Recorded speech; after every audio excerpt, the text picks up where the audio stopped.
Assalamualaikum warahmatullahi wabarakatuh. Sebelumnya izinkan saya memperkenalkan diri. Nama saya Prisnanya Putri Anantias dengan NIM 2011-21-2044. Saya merupakan mahasiswa jurusan Ilmu Kesehatan Masyarakat, Fakultas Kesehatan Masyarakat. Pada kali ini saya akan menjelaskan kepada teman-teman semua tentang infeksi menular seksual pada remaja.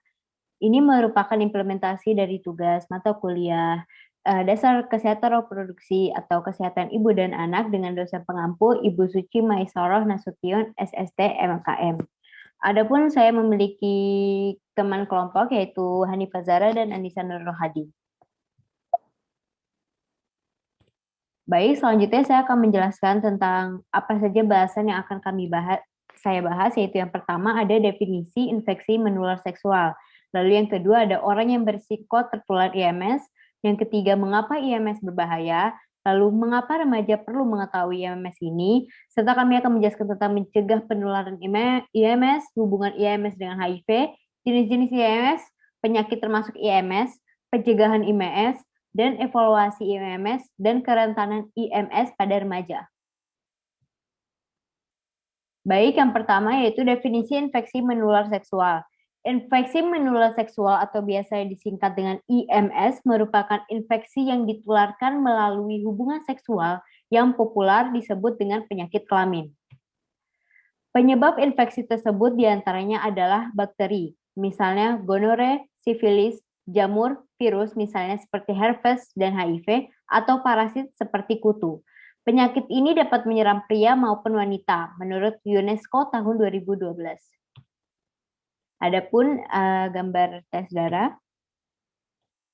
Baik, selanjutnya itu adalah orang yang berisiko tertular IMS yang pertama yaitu laki-laki yang berhubungan seksual dengan laki-laki.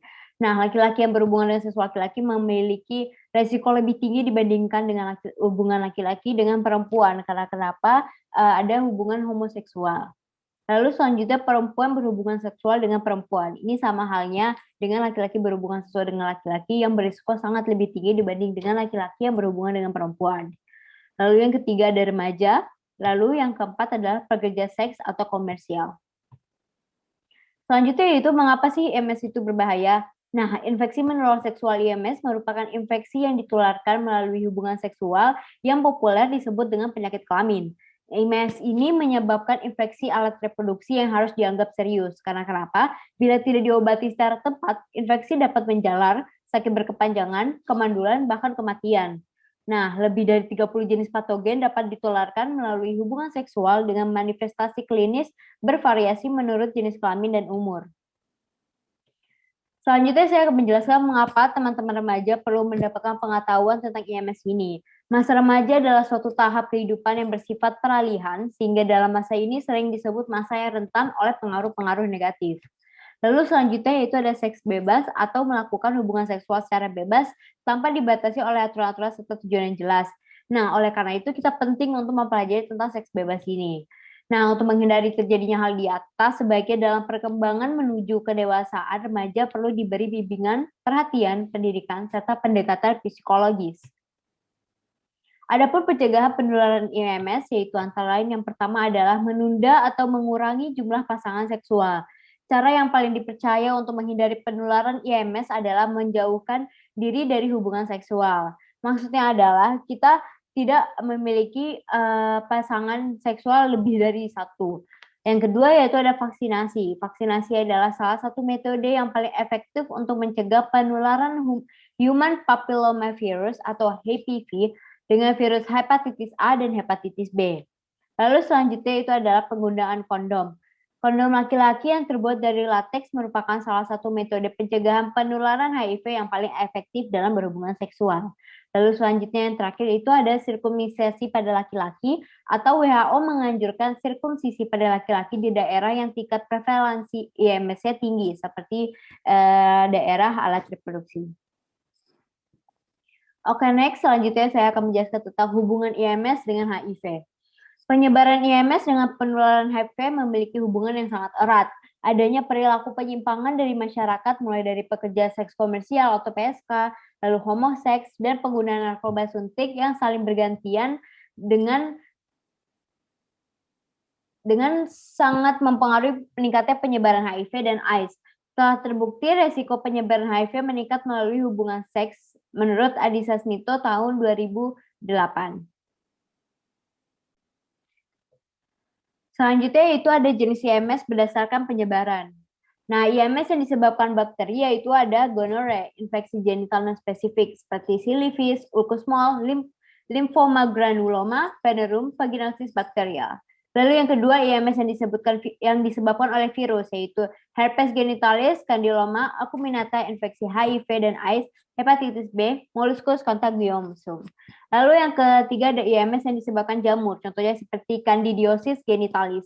Lalu yang keempat ada yang disebabkan oleh protozoa atau ekstroparasit yaitu trichomoniasis, pediculasi pubis, dan scabies. Dan tentu saja saya akan menjelaskan penyakit-penyakit dari IMS berdasarkan penyebabnya ini. Baik, selanjutnya itu saya akan menjelaskan IMS berdasarkan penularannya. Yang pertama itu ada IMS mayor. Saya akan menjelaskan sekilas tentang sifilis. Sifilis merupakan infeksi yang disebabkan oleh bakteri yang ditularkan pada saat berhubungan seksual dengan orang yang terinfeksi. Nah, sifilis ini bisa tertular melalui hubungan, tidak hanya melalui hubungan seksual, tapi juga berciuman dan biasanya terlihat di bagian bibir bahwa ada warna hitam di bagian bibir kita. Lalu selanjutnya ada IMS minor. Nah, contoh IMS minor ini adalah herpes genital atau penyakit atau infeksi menular seksual yang ditularkan lewat hubungan seksual melalui vagina, anal, dan oral.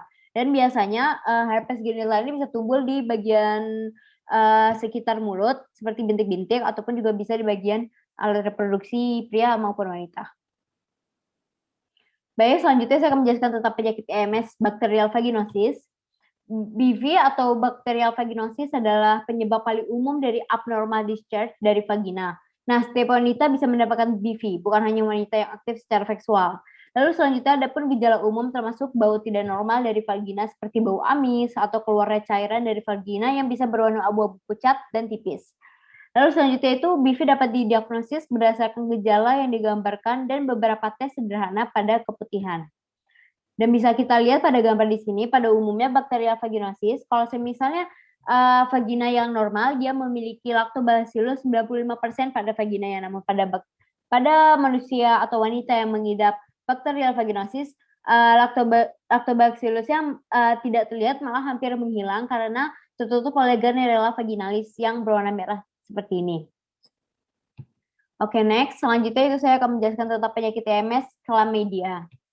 Chlamydia adalah infeksi bakteri jenis EMS yang paling umum dan ditularkan dari satu orang ke orang lain melalui seks tanpa kondom, menggunakan mainan seks yang tidak dicuci, berpelukan, berenang, menggunakan handuk yang sama, duduk di kursi toilet umum.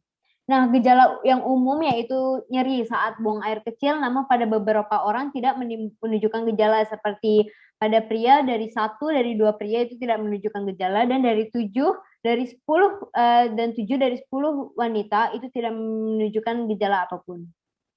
Lalu bisa kita lihat di sini ada chlamydia life cycle, yaitu proses hidup di penyakit chlamydia. Jadi bakteri masuk ke dalam itu, lalu dia menetap selama 6 sampai 12 jam, lalu dia bergenerasi selama 24 jam atau 1 hari, lalu dia akan terus bergenerasi hingga banyak sekali selama kurang lebih 2 hari, lalu dia akan pecah lalu mengeluarkan lysis or extrusion.